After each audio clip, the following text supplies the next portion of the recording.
Welcome to the No Guilt Mom podcast. I am your host, Joanne Crone, joined here by my delightful co-host, Brie Tucker. Well, hello, everybody. How are you?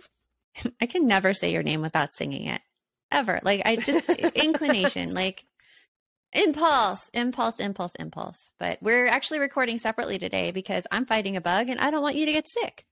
And I appreciate your thoughtfulness for my health. It is very, very, I like that. I appreciate that from the depth of my heart. And I personally say that you use this as your out for your weekend plans. Oh, yeah. I don't know if I can do that, honestly. No, but like we're supposed to go camping this weekend and there's supposed to be a cold snap coming through where we go camping. So it is just, I'm wondering how to get through it. I'm feeling good now, but my son is not feeling so great. My daughter just texted me from school that she's not feeling great. And it's only 2 days away from the camping trip. And I don't know if it's going to happen. Yeah. As we are recording this, I am hearing the ding on your phone of Mom, come pick me up. Yeah, it is probably Mom, come pick me up. And it's so hard though, because like this camping trip, I get sick every single time this camping trip happened, because this was the same camping trip that, remember Brie, last year I drove myself to, and then I had to like drive myself back home because I was shaking in the car when everybody was on a hike. Yep. So already I'm like, I don't know if this is a good idea. Maybe this is your body saying that, camping in November in Arizona is just not for you. Maybe it's just not for me. Maybe it's just camping isn't for me. Like it's hard to like realize that and accept it in yourself, because there's a part of me that I'm like, I'm tough, I could do this. And there's a part of me like, this is so unpleasant. Why am I making myself do this? I think that maybe your body is trying to tell you a story about how this is not what you should be doing. But that's just me. I'm also not a camper. You're way better like sport about this than I am. Give me the most camping I will do is either in a camper or in a cabin. That is my idea of camping. See, that's the thing. Like, I love being outdoors. I love hiking. I love the fresh air. I don't love sleeping in the cold on the ground. That is what I don't love about it. I like being outdoors too. I love being out in nature. Just don't want to sleep on it. Nope. Yeah. Nope. Don't want to get woken up in the middle of the night hearing noises going, what the heck is that? I don't appreciate it. No. That kind of stuff, actually, it doesn't bother me. Like when I was a camp counselor, we used to have these tents, but they were, okay. So when I say tents though, they were platform tents and there was cots in the tent. And so when we slept quote unquote, like vacation, like National Lampoon Vacation, and they like have those tents, remember, that's by the river. And no, I don't remember that one, unfortunately. Sorry. But I'm assuming it's probably the same thing. It's probably the same thing. And so I had a little mattress. It was a thin little mattress, but it still was like, it was off the ground and like waking up in the fresh air. And we used to sleep with all the flaps open, the counselors, so that you were just woke up by this morning light. And it was lovely. And I was warm inside my sleeping bag and it was great. It's so much different than sleeping on the ground, even if you have an air mattress. And it was also summertime when I did that. Yes. It was warmer. Yeah. Yeah, there's a lot of things about that. Totally different experience. But like one of those things is like knowing what your body needs and how you are, which I think is a great segue into our guest today, who is Sarah Moore. Fantastic segue there. Because we talk a lot about, like, this is a fantastic interview. We talk about this style of parenting, that story teaching. And really bringing the fun back into parenting by doing these story teaching and taking the shame out of it while acknowledging your own nervous system needs, which I found fascinating in this interview. So Sarah Moore, she is the founder of Dandelion Seeds Positive Parenting and the author of the new book, Peaceful Discipline, Story Teaching, Brain Science, and Better Behavior. She's a certified master trainer in conscious parenting, and Sarah helps bring the joy, ease, and connection back to families. And we hope you enjoy our interview with Sarah Moore. Welcome to the No Guilt Mom podcast, Sarah. I am so excited to have you here because I have been following you on Instagram for the past few years, and the advice that you give parents is just so loving and so based in the research and the understanding, and I just love you. So welcome to the show. Well, what a warm welcome. I love you too. And thank you for having me. I'm really touched. I started your book. It's coming out soon, right? The time we're recording this, has it come out yet, or is it coming out? You know what? I have to tell you, I'm going to start this with like the craziest thing. It was supposed to come out in January. Amazon made a mistake and released it yesterday. Oh no! My goodness. It's still in the final proofread stage, so it still has a couple of little bumps. And yet, I have to tell you this. I woke up in literally like tears of joy. It was out for less than a day, and it is #1 new release on Amazon for school-age children and top 50 in 2 other major competitive categories. I am like embarrassed for the typos and the 2 paragraphs that were missing that will now be added, FYI, but it just blew me away because this was an accident, and yet I don't really believe in accidents, and I am so thankful and so humbled that already out of the gates when I didn't even expect it, it's like going places, it's going to people's houses, and I am so thankful. It's a happy accident. It's a happy accident. Yes, exactly. Yeah. Somebody sent me a meme this morning of Bob Ross, if you remember, you know, the painter with the happy little trees. Exactly. Yeah, that's it. And it was like, there are no accidents, you know, just something he said. And I was like, that's right. I'm just going to paint this into my life and it's all good. Yeah. And congratulations on the great showing of it. Like, Yes. It's so wonderful when we think that something is imperfect and we resist like putting it out into the world, and then it comes out and we realize that, oh, that everybody like loves it. It's amazing. And I want to dig into your book right now because I have theories on why it is so popular, because you started out right away with a story that I think that so many parents have gone through in talking with a pediatrician. Can you share that story with us? I would be happy to, yes. So when I was a brand new mama, learning all the things for the very first time, I was doing what so many of us do, which is, you know, you get the advice from all the places. Some of it meets with your instincts and some of it goes against your instincts. Well, I went to her my daughter's 4-month wellness check, and the doctor was everything you would want on paper. So I naturally trusted him. But he thundered into the room and basically said, you know, I'll skip a little bit because it's in the book, but essentially he said, by the way, if she ever cries, make sure you don't pick her up because she's manipulating you. And I was my gosh. What? My teeny tiny 4-month-old baby? I don't think she can do that. Like, she's a mastermind. Exactly. She was plotting from the womb, right? Right? Yep, they have that capability, don't we know? No. You gave birth to Mastermind. Remember that movie? The little dude with the big head. Exactly. No. Yeah, she went for world domination by age 10. Like this is right. This is not what happens at 4 months old. We have all the research in the world now. And when he said that, even though now I can talk about it and do talk about it very passionately and with great conviction, in the moment, I froze. I was so stunned by what he said that I just kind of let it sit in my body. And I went home, and actually backing up for a second, he could tell by my facial reaction that I was not on board with his recommendation. I was going to pick up my baby every time she cried, whether it was day or night. But he looked at me square in the eye and said, well, Sarah, just come back and let me know when you're ready to get serious about parenting. I cannot believe that. Like, and that's when it was like, it was probably a gift to him that I didn't really react and that I froze because I was later so livid. But I took this information home. Number one, never saw the man again. That's not the kind of pediatrician. Yeah, fantastic decision. Mm-hmm. Yeah. Thank you. Found a much more sensitive, responsible, and educated, informed pediatrician for future reference. And he was great.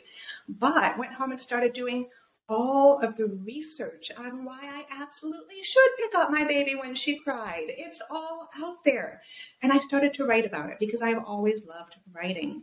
And people started asking questions. People started paying attention. I wasn't really doing it for anybody else but my own edification, so I could process what I was learning.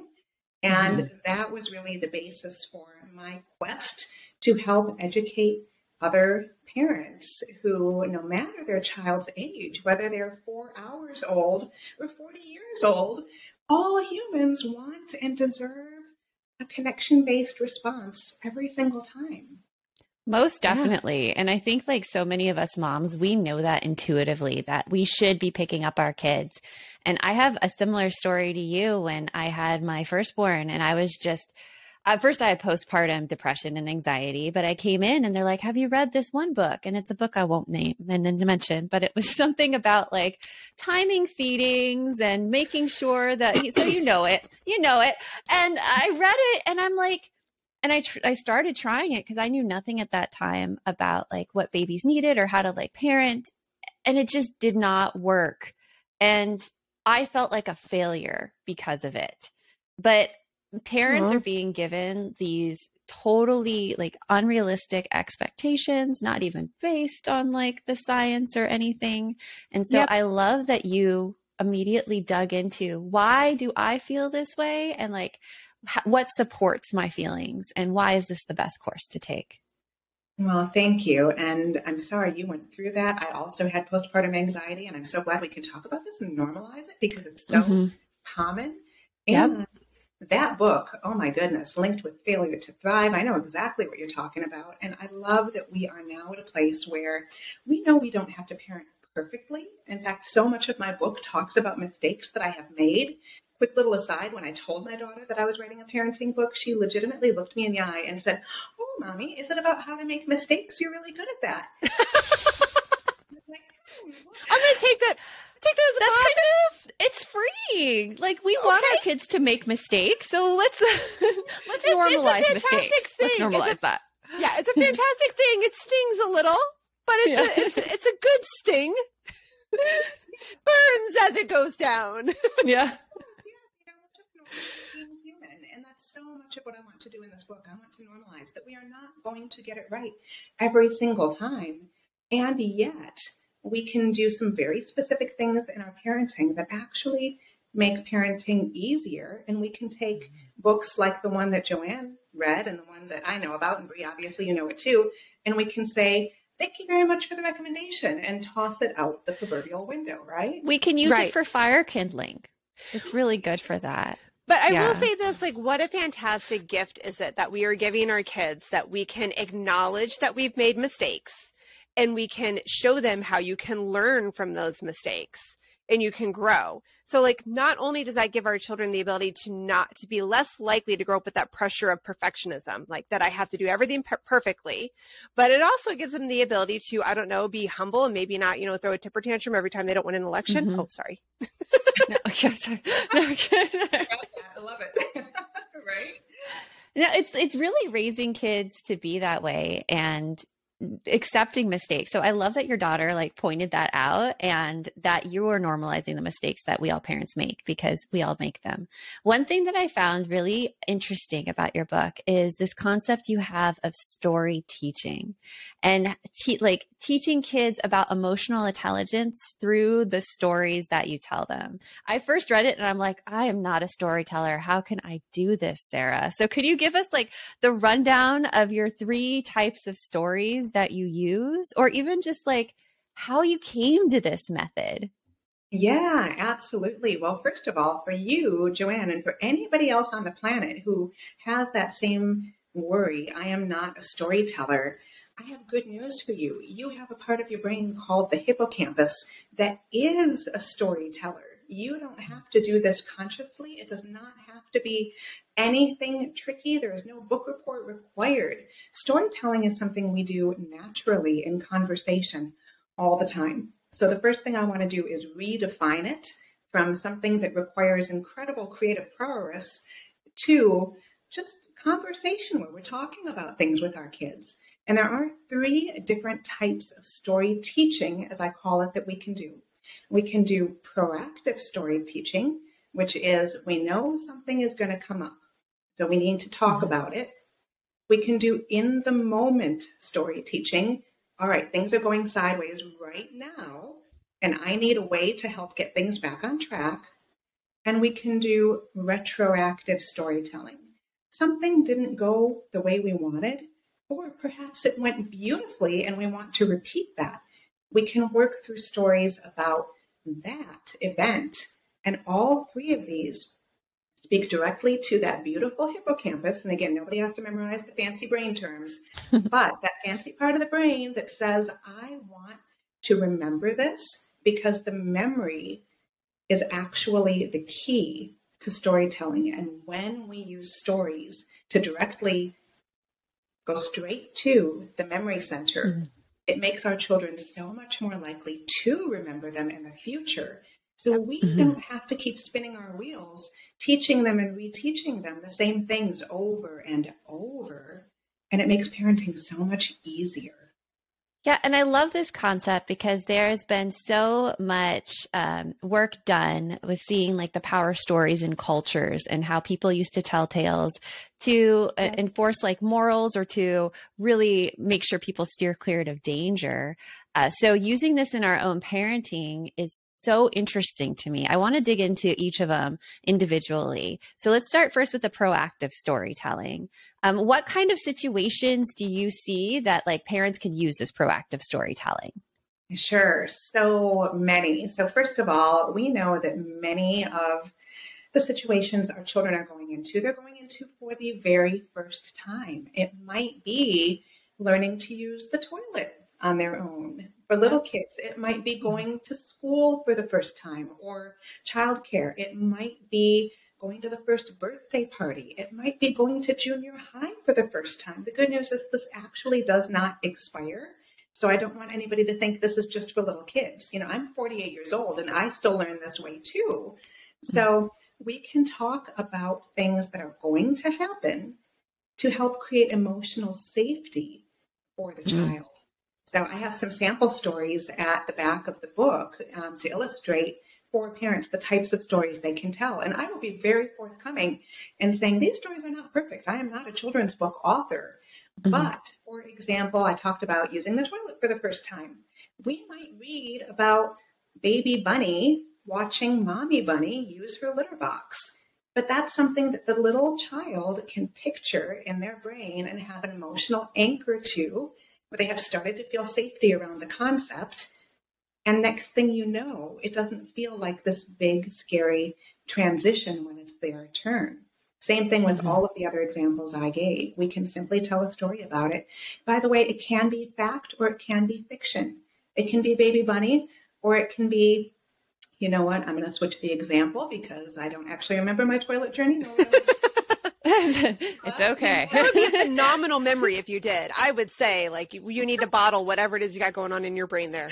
I forget where I leave my keys 10 minutes ago. So with you, yeah, for sure. But it could be something like, you know, I remember a time when I had to go to school for the first time, and it was a new school. And I remember feeling really anxious about it. And here's what I did to, number one, realize what I was feeling. And number two, figure out what to do with those feelings to create safety so that I was more comfortable before I even walked through the door. But we can share fact or fiction, and it's all fair game because it's something the child can picture and they can learn through that experience. So what I'm hearing is that you can share your own stories when you're doing the proactive storytelling with your kids and being like, I was nervous about going to school too, and here's what happened to me, and just sharing your own experiences. Absolutely, yeah, because we all have firsts. We continue to have firsts for so many years. And as adults, we sometimes forget, hey, this is my first time ever going to a play date. You know, it's like no big deal. We think it's just, it'll be fun, whatever. But for a child, it can feel like a really big deal. I think it's so huge. You can't say that enough about sharing your own experiences and your own emotions, because like you're talking about building the trust with your children, that really helps them understand that, oh, my mom or my dad, who I look up to them and they are so smart and they can do so many things. They've been scared too. They've been anxious too. Oh my goodness. Like it helps it be less, it does help it be a little bit less of a taboo and less of a scary thing for them once they hear that other people have been through it as well, but especially their own parents. And going through things scared too, like how scared is a normal emotion and it's okay to be fearful.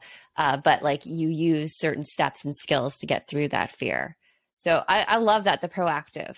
What does the in the moment storytelling look like? Because my big thing with in the moment is sometimes when our kids are experiencing a huge event, our own emotions are so amped up that I would think it would be really hard to come up with a story at that time. So what does that look like? Yeah, totally valid question. And once again, good news for you and me and every other parent and caregiver out there. We don't have to be creative, especially if we're feeling triggered. Those things cannot coexist, right? So I will share a very quick example of what it looked like in my home not that long ago, because I want it to be relatable. And by the way, I've got a whole lot of examples that people can read in the book to help know other ways that it might work. But I remember one time a couple of weeks ago where my daughter was not coming to the table for dinner and she had to come into the kitchen and wash her hands first, but she was busy playing. Well, I was tired. I was hungry. Apparently, I forgot that I have 2 legs and I could have walked over to her and engaged her in a gentle way. But instead, I was calling from the kitchen, come wash your hands, come wash your hands. And every time I asked, I was getting more and more frustrated. And my desire was actually, I confess, it was to yell. I am not typically a yeller, but I was, like I said, I was all the things and I was really getting frustrated. So I actually decided, and I've got permission for everybody to do this in the book, I actually decided to lean into what my nervous system was telling me to do rather than try to fight it. The difference was, rather than yelling angry words, I yelled, come wash your flippers. We don't want to have that penguin problem again, right? And it's a silliness. It's what just came out of my mouth. Yeah. But next thing you know, I had a child standing next to me looking up at me eagerly like, what are we doing? This is essentially playful parenting, and I have a whole section about playful parenting and ways to incorporate it in the moment even when we're triggered. But she came over and I was like, yes, remember how last time we couldn't eat our fish? I don't even eat fish, but she's like, you couldn't even eat your fish because you hadn't washed your flippers. Let's make sure to wash your flippers. Next thing you know, she's walking over, waddling with, penguin feet, and we're having a happy dinner together with no argument whatsoever. So we both had a peaceful dinner, and I went to bed that night not feeling like a jerk of a parent, which is how I want to feel at night, right? Yeah. So like really looking at the silliness of it and like trying to figure out like how you can change in the moment to one of like frustration to bringing a little levity. Exactly. Yeah. So much of it. You can sing, you can, do a dance, whatever. You can do what your nervous system is telling you to do. Because when we try to fight against it, that's when we actually get more resentment and more, bottled up anger inside that's just going to look for a vent in the volcano to come out. But if we can just go with it, it makes it so much easier for all of us. I love that. I'm like, my brain is turning a little bit right now. You got me thinking, Sarah, because I'm like, so often we try to go against our nervous system and say like, oh, nervous system, you need to calm down. We need to take a break out of it instead of just leaning in and maybe turning the situation to make it just a little more fun, but having that same amount of energy come out of us and be released. That's cool. That's really cool. For sure. Yeah. Part of it actually comes, I've got a lot of really random training in my proverbial tool belt, but I used to do improv comedy, and there's a concept of yes and. Yep. Mm-hmm. Yes and is basically, if somebody tells me I'm a kitty cat, I start meowing. I just go with it. And it's the same concept where if my child is like, mommy, let's be, outer space people. All right, this is going to make our conversation easier today. And we're going to put on like our moon boots before we go out the door. Like it just goes with the natural language of childhood, which is play. And there's so much in the moment stuff we can do like that. That is fun. That. I'm going to try that next time that I am frustrated and just try to lean in a little bit. How do you think that'll happen if I bring up the flippers when my teens don't come down for dinner? I think they would come down just out of like, what are you doing? You have that the element of surprise. Yes, you have that fun. I was going to say the shock factor, the whole like completely different realm. And again, it's like you said, like yelling that lets that pent up feeling come out, but not in a negative way. So I love that. It's really cool. That. let's the final form of story teaching that you have, the retroactive teaching. When would you use that? Yeah, so this is, in my opinion, the gentlest form of behavior correction. Let's say, for example, that, and I'm making this up on the fly, so you're testing my improv skills. Let's say your child goes to school and you get a report from the teacher at the end of the day that the child hit or bit or kicked another student. And it's something that you're going to need to address because maybe it's a recurring problem. Maybe it was a one-off. We really don't know. But you don't want to just leave that, right? So the damage is already done, but we don't want to shame our children. We don't want to tell them that, oh, you made a mistake, whatever. That only makes them want to hide their behavior and not really learn what to do instead. So here we can use a story, again, fact or fiction. I'll make up fiction just because I'm already in improv mode here. Once upon a time, there was a kangaroo who had an extra kicky foot. And the foot often kicked its friends when it didn't mean to. And the next time it felt like kicking, here's what it did instead. And you can simply tell something to the young child. And again, it doesn't require a huge amount of creativity. I did it on the fly and I just went, okay, what's something that kicks? I'm thinking of something with strong legs. My brain goes kangaroo. This is something that I can do in a way that my child will remember because of, again, that hippocampus that loves to have a visual connection, and the child then knows what to do. And you don't even directly have to say, oh, your teacher told me you got in trouble, which is just going to feel terrible. Instead, we simply tell a story in a way that the child can remember it for future reference. I like the extra kicky kangaroo. I was going to join in with you on the improv game by filling in words for you. Like, the group storytelling, how that works. I love that example too, because like you're also really taking in mind that the child didn't do this to be like mean or to be bad or like any sort of assumptions that you made of why the child did the behavior. With the story, you just took like, here was the action and here is something that we can do to prevent that in the future, or you can try to prevent that. That's so much fun. It's a fun way to parent. It's a fun way to parent, Sarah. I like it. Yeah. And it's so interesting too, because the brain science really backs us up. That's the brain science component of the book, because we know, for example, that the prefrontal cortex, which is the front part of the brain up here, doesn't fully develop until between age 25 and 30. Well, what does the prefrontal cortex control? Things like impulse control, thinking of consequences of actions, whatever. So odds are really, really, really good that your child did not wake up that morning and say, I'm going to kick Jimmy today. I'm going to do it at 2 p.m. on the playground. Right? Yeah. Like that 4-month-old baby that is trying to manipulate you. Right. You just don't have the ability.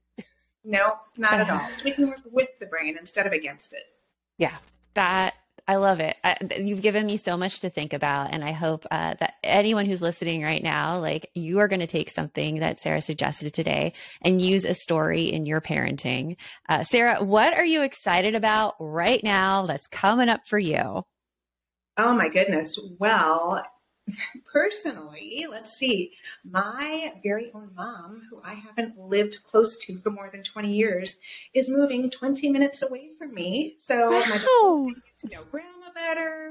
And she actually taught me my original story that was, I've got it in the book. She taught me a story that I have carried forward to my daughter as well. And I just love that I'm going to be able to hug my own mama soon.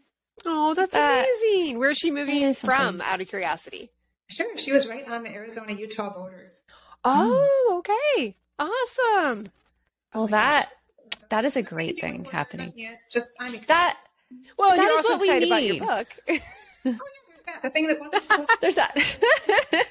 That's the happy accident that is now fantabulous. exactly. That is awesome. Well, I encourage everybody to go get Sarah's book, which is now available on Amazon.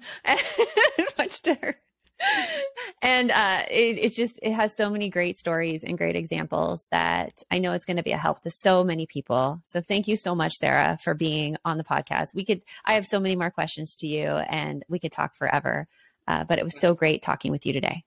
We will chat anytime you want. And I am sincerely thankful for you and the good work that you do in the world as well. Thank you. We'll talk to you later. So our conversation with Sarah, it really got me thinking about more fun and bringing the more fun and how you can use that yelling that she talked about to do like fun things. Like I'm already thinking about it. I'm like, what should I do the next time that my kids look at me when I ask when the dishwasher might be unloaded? Should I be like, those cookies, and I can't even think of it, Brie. I can't even think of it. Okay, so my mind automatically, if we're trying to do this, I have to go the funny route because that's how I am. I would be thinking about like where the dishwasher is overflowing with bubbles from everywhere and the kitchen is full of bubbles and everybody's slipping and falling, and something like, you got to come empty the dishwasher because we don't want it to explode again like it did last time. But that's not funny though. Explode again like we did last time. I think we're very self-critical about our funniness. Well, I will say this, maybe the best piece or maybe not best piece, the missing piece that we're having is that Sarah did mention her improv training. Maybe that's she's improv. Well, that, and I think also leaning into what you're good at. Like she's really good at the improv. And I'm thinking right now is like, I usually use songs for everything, and I'll just break out in songs. There you go. Right now, I'm obsessed with Panic at the Disco. As you know, I just saw them in concert. And so I'm singing this song, Sing It Louder. So I could do like the dishwasher, and I'll be like, load it louder for the people in the back. And like, and it's funny because I do that a lot. Like I work in songs, especially Hamilton. We sing Hamilton songs a lot. And the kids, they just kind of cringe. But my son is now dancing with me, which I love. So maybe it's just leaning into what you're good at in the moment. It is. I think that is a big message of what Sarah said. Like just leaning into that parental gut, what you've got going on there, and always realizing too that there are lots of happy little accidents around. Yeah. And Brie, you could bring out the movie quotes. I could. Oh my God. My kids already told me that makes him like, that's what makes me cringy. I'm like, why am I so embarrassing to you? My teens are like, because you quote movies and nobody does that. And I look at my husband and he's like, I quote movies and I still love you. And I'm like, all right, good thing that us two nerds have found each other in life. I say lean in, and when they're older, they're going to find themselves quoting movies, and then they'll like put the hand to their mouth and be like, oh my gosh, it's my mom. Yeah. Oh my God, I'm just like my mother. But it'll be such an inherent piece of their personality. They won't be able to let go of it. And then they'll realize, like, this is it. I think like long term, I'm like, they're going to realize that this is actually really fun. In the like 20 years or so, they're going to come to me and be like, yeah, I gave you a hard time about that, and I'm sorry. Right. They will. Mm-hmm. They will eventually. They will. Yeah. So we hope you enjoyed our interview with Sarah. And remember, the best mom is a happy mom. Take care of you, and we'll talk to you later. Thanks for stopping by.